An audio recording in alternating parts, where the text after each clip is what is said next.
Damas, niños, ancianos, jóvenes, viejos y bichos, buenas. Este programa se llama Modos de ver el mundo y acá vamos a mirar unas cuantas cosas que piensa y dice la gente. Y a través de esas cosas que piensa y dice, procesa lo que le llega de la realidad. Vamos a mirar algunas cosas chiquitas, sencillas, que se escuchan todos los días en la calle, en el subte, en el bar, y otras cosas complejas. Por ejemplo, a los negros no les gusta laburar. O, por ejemplo, el budismo mahayana es una gran religión superior al islam y al cristianismo. El budismo mahayana es una de las variedades principales, la más importante del budismo, fue muy importante. Hoy día el budismo tiene un 6% de adeptos en el mundo, pero durante el primer milenio después de Cristo fue una de las cosas más importantes que hubo en la humanidad. Y no por lo que los budistas crean de sí mismos, sino por ciertas tareas históricas que hizo. Lo vamos a ver después y espero que no se aburran. Yo voy a romperme el culito porque no se aburran. Vamos con nuestro primer tema. Esta gata se llama Piruleta. A los negros no les gusta trabajar.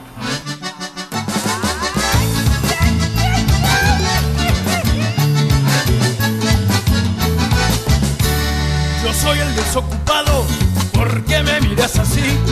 Si a vos ya te anda pasando lo que antes me pasó a mí. Trabajas y andas con miedo de terminar como yo. Se aprovecha y paga menos el zorrón de tu patrón. Se aprovecha y paga menos el zorrón de tu... En Argentina la gente llama negros, como esta gata negra, no precisamente a los negros afro, que son los provenientes o descendientes de provenientes de África. En Argentina hay relativamente pocos negros afro. ¿Por qué? Porque no hubo grandes plantaciones, como hubo en Brasil, de caucho, chocolate y algunas otras cosas, o como en el sur de los Estados Unidos de algodón, que hicieron necesaria la absorción de gran mano de obra, lo cual movió una importación masiva de esclavos, de futuros esclavos, desde las costas occidentales de África, desde fines del siglo XVII y hasta parte del siglo XIX. A quienes se llaman negros en Argentina y en algunos otros países de Latinoamérica son a los mestizos, o sea, descendientes de indios, y también a los propios indios que quedan, que son población original más circunscripta. ¿Quiénes son? ¿Quiénes eran los indios o los pueblos originarios, como se les llama hoy día, que poblaban este continente? Se calcula que había unos 50 millones de habitantes originarios entre Norte, Centro y Sudamérica hacia el siglo XV, cuando llegaron los españoles. Alguna gente piensa que había hasta 100 millones de habitantes, no parece creíble. Los pueblos originarios, o los llamados pueblos originarios, no son de este continente. Todos los seres humanos, y no solo los humanos, los grandes simios, los homínidos, que son una familia mucho más grande, todos provenimos de África. De algún modo somos todos negros africanos blanqueados.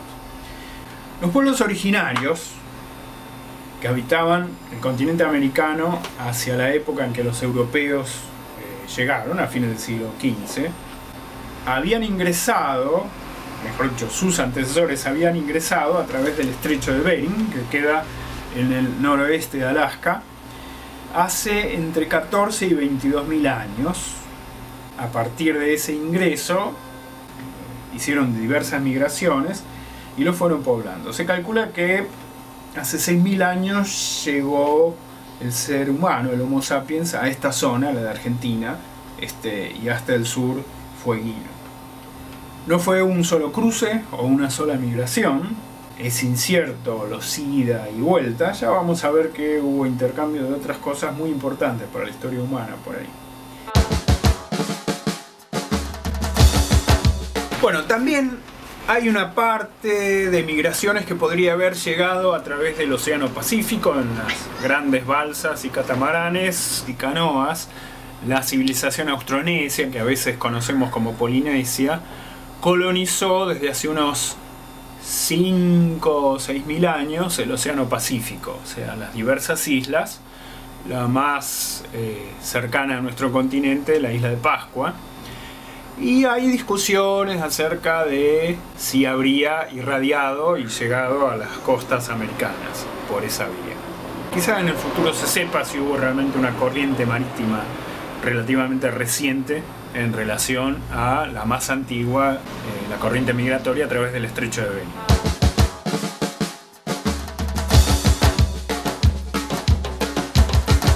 ¿Qué significó para los indígenas americanos la llegada de los europeos en el siglo XV? Bueno, amiguitos, como ustedes ya lo deben estar adivinando, fue un patadón en el orto de los duros. Hay un premio Pulitzer de 1998, Jared Diamond, que escribió un libro que se llama Armas, Acero y Gérmenes, que resume básicamente la enorme roca que les cayó encima a los indígenas americanos con la llegada de los europeos. Las armas a base de pólvora, que eran arcabuces en el primer momento, y las espadas de acero, marcaron una diferencia militar que, por supuesto, tenía que ser equilibrada con maniobras políticas, porque al principio los europeos no eran tantos. Hernán Cortés tuvo que maniobrar, se aisló con los tlaxcaltecas en contra de los aztecas para tomar el control del imperio mexica. Pizarro también fue aliándose con varias tribus hasta capturar en una pequeña refriega a Atahualpa, el emperador inca, y de esa manera extorsionar a todo el imperio. Y bueno, son muy frecuentes ese tipo de maniobras políticas con una pequeña fuerza militar europea en cada lugar que tiene poder de conquista en una pequeña batalla, pero que principalmente tiene que maniobrar aprovechando los enfrentamientos entre pueblos, tribus, naciones indígenas, que es como en general un bando se va abriendo entre los posibles frentes de bandos contrarios. Café.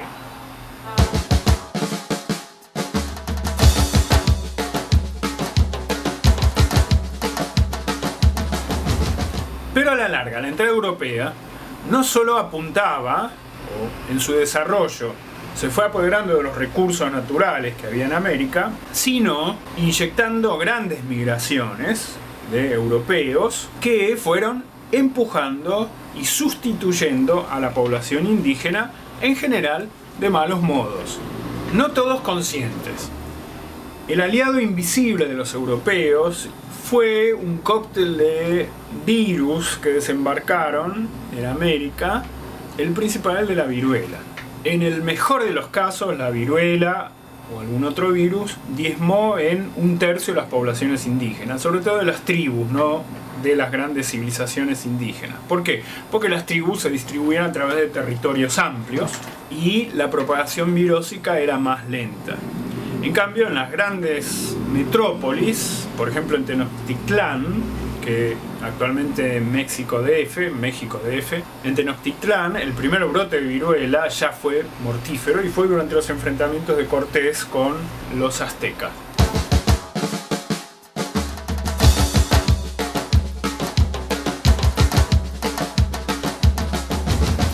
En el año 1520, el gobernador de Cuba envió a su lugarteniente, Pánfilo de Narváez, este era un hijo de mil puta, Narváez, a arrebatar el mando de México a Hernán Cortés. Ahí, como siempre, había peleas de quién primereaba a quién, entre los adelantados, conquistadores, gobernadores, eso siempre ocurre.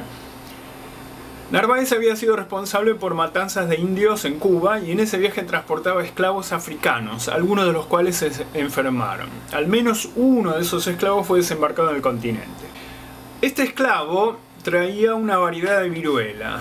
La variedad virulenta que portaban los esclavos de Narváez afectó a los tlaxcaltecas, que eran los aliados de Cortés, y llegó a la capital azteca un año después, en 1521, propagándose a gran velocidad por zonas densamente pobladas. En agosto de ese año, de 1521, casi la mitad de sus habitantes había muerto, lo que facilitó su reconquista por Cortés. La había perdido a Tenochtitlán un año atrás en lo que se conoce como la Noche Triste. La ciudad hedía por los cientos de miles de muertos por guerra y peste. En 6 meses no quedó pueblo de la ahora llamada Nueva España sin ser infectado. De la población del Imperio Mexica, estimada en unos 20 millones de indígenas antes de la epidemia, casi la mitad murió en ese primer brote. Una segunda epidemia ingresó por barcos españoles en 1531 y 3 rebrotes en 1545, 64 y 1576 redujeron la población nativa de Nueva España a menos de 2 millones a comienzos del siglo XVII. Dense cuenta ustedes de que una civilización relativamente desarrollada como era la mexica tiene grandes divisiones del trabajo adentro: campesinos, artesanos, militares, funcionarios, legistas, profesionales, médicos. El virus de la viruela fue realmente como una arma química que los europeos no sabían que portaban, por lo menos en los primeros tiempos, y realmente dislocó todas las cadenas y divisiones del trabajo que podía tener el Imperio Mexica, y por lo tanto el nivel de crisis social y económica impedían toda posibilidad de resistir como un todo organizado a la entrada de los españoles. Argentina tiene 44 millones de habitantes. Imagínense que de aquí a un siglo quedaran solamente 4 millones de habitantes. En ese proceso de muerte de bebés, de muerte de montones de cadenas de educación, de transferencia de conocimiento, etc., Argentina se disloca totalmente.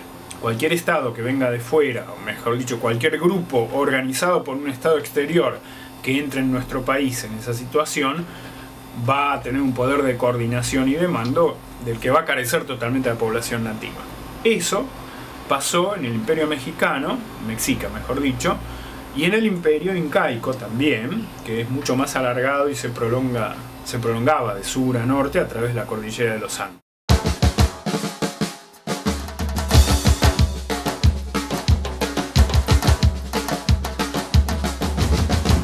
Pero las grandes civilizaciones originarias en México y en Perú, si bien concentraban las poblaciones probablemente más grandes y en todo caso las más densas, no eran las únicas.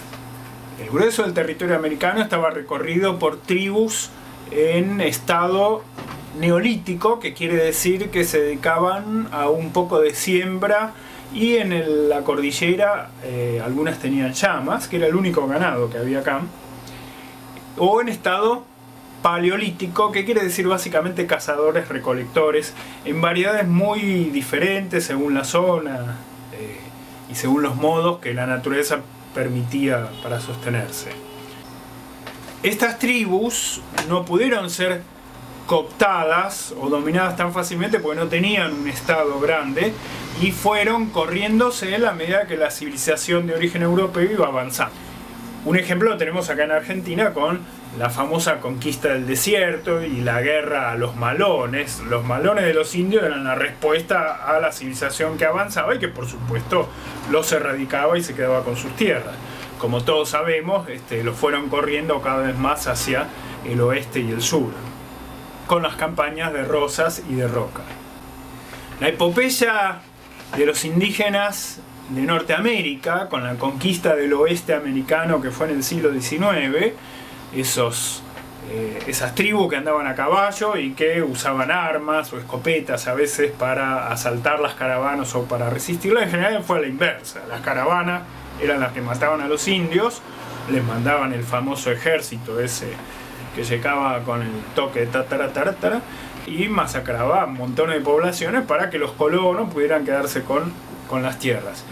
Pero algunas de esas tribus contaban ya con caballos y con escopeta de origen europeo, cosa que no tenían los indígenas en el primer momento cuando llegaron los europeos, fin del siglo XV y siglo XVI.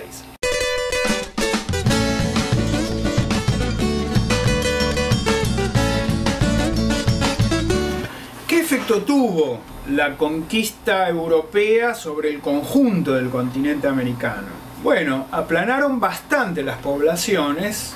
Los europeos no preferían la aniquilación de los indígenas, salvo cuando era necesario para apoderarse de sus tierras, pero preferían que vivieran para tenerlos en tareas serviles y aprovechar su mano de obra.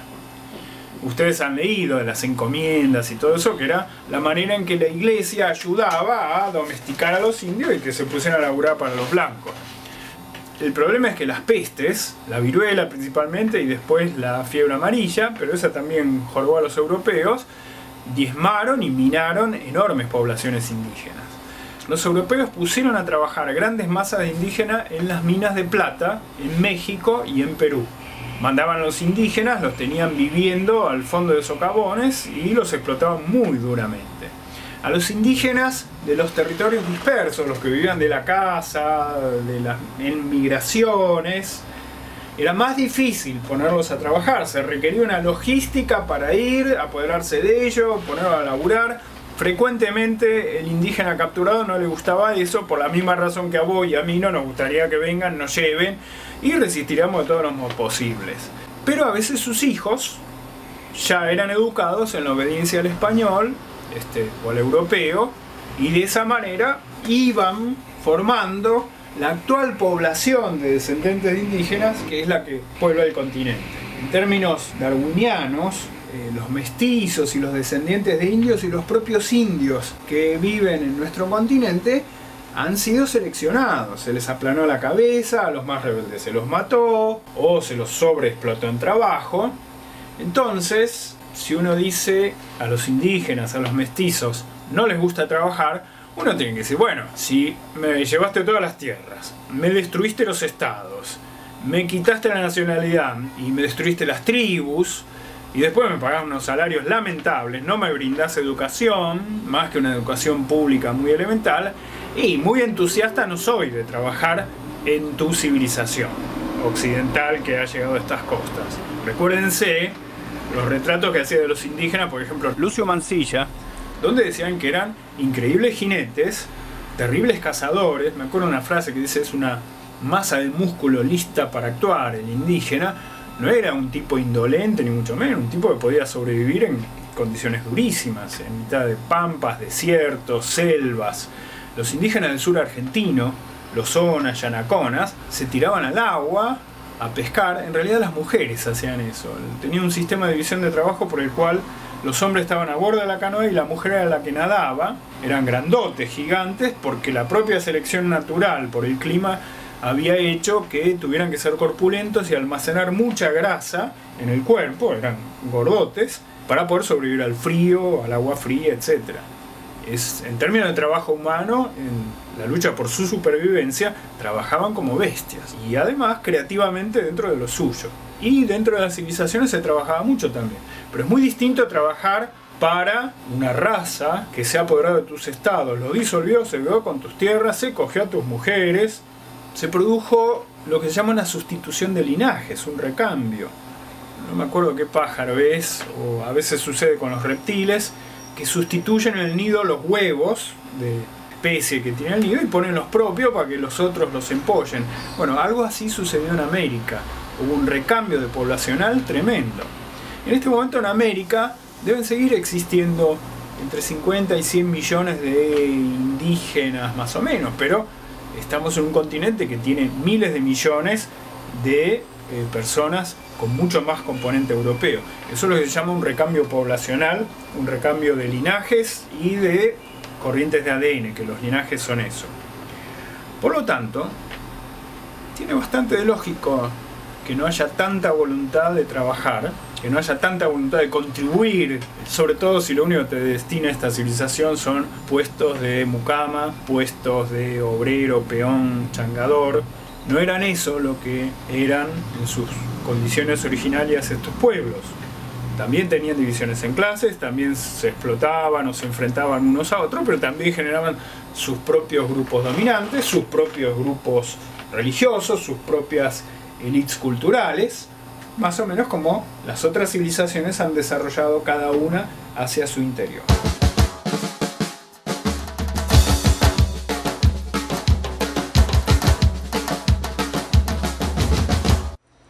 Recién al pasar, me vino a la memoria Lucio Mansilla, un autor que uno leyó en su lejana juventud, el año pasado. Lo fui a mirar de vuelta y me parece oportuno cerrar este programa con un diálogo que Mansilla mantuvo, uno de los tantos diálogos, con el cacique de los indios ranqueles. Mansilla se mandó su expedición a territorio ranquel para hacer inteligencia, para ver cómo podía, era un coronel del ejército y del ejército de frontera, era amigo de Sarmiento, y sobrino de Rosas, de Juan Manuel de Rosas. El cacique Rangel era Panguitrus y se llamaba Mariano Rosas porque Rosas lo había hecho bautizar, que lo había capturado en la campaña del desierto, y después Panguitrus logró escaparse y conservó, por lo menos los cristianos lo llaman con ese nombre. Dice el coronel Mansilla: la triste realidad es que los indios están ahí amenazando constantemente la propiedad, el hogar y la vida de los cristianos. ¿Y qué han hecho estos? ¿Qué han hecho los gobiernos? ¿Qué ha hecho la civilización en bien de una raza desheredada que roba, mata y destruye, forzada a ello por la dura ley de la necesidad? ¿Qué ha hecho? Oigamos discurrir a los bárbaros. Conversando un día con Mariano Rosas, Panguitrus, de la dinastía de los Zorros, yo hablé así: hermano, los cristianos han hecho hasta ahora lo que han podido y harán en adelante cuando puedan por los indios. Su contestación fue con visible expresión de ironía: hermano, cuando los cristianos han podido nos han muerto, y si mañana pueden matarnos a todos, nos matarán. Nos han enseñado a usar ponchos finos, a tomar mate, a fumar, a comer azúcar, a beber vino, a usar bota fuerte, pero no nos han enseñado ni a trabajar, ni nos han hecho conocer a su Dios. Y entonces, hermano, ¿qué servicio les debemos? Fíjense, el cacique está diciendo: nos han mostrado las tecnologías, nos han mostrado los productos de esas tecnologías, nosotros quisiéramos trabajar en su civilización, pero tienen que enseñarnos cómo trabajar a cambio de los territorios con que se están quedando. Yo habría deseado que Sócrates, dice Mansilla, hubiese estado dentro de mí en aquel momento, a ver qué contestaba con toda su sabiduría. Por mi parte, hice acto de conciencia y callé. En el siguiente bloque vamos a ver los negros no quieren laburar 2. Hablando de los negros afro, que eran los que no estaban originalmente acá, sino los que fueron transportados a América. Si quieren escribir email para hacer comentarios, preguntas, así empezamos a entablar un diálogo, escriban a santarevuelta@hotmail.com. Santa Revuelta era un grupo musical en el cual yo participaba, muy bueno. Y en el asunto pongan MBM, modo de ver el mundo, guión, y despáchense con lo que quieran. Y esto es todo por ahora. Espero que lo hayan disfrutado y que sean muy felices. La gata Piruleta les va a decir chao. Vamos, Piru. Chao. Ya está.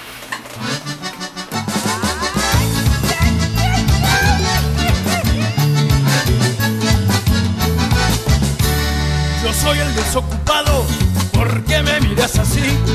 Si a vos ya te anda pasando lo que antes me pasó a mí. Trabajas y andas con miedo de terminar como yo. Se aprovecha y paga menos el zorrón de tu patrón. Se aprovecha y paga menos el zorrón de tu patrón. Desocupado vengo a pelear, que mi derecho y no de quitar. Desocupado vengo a pelear, mi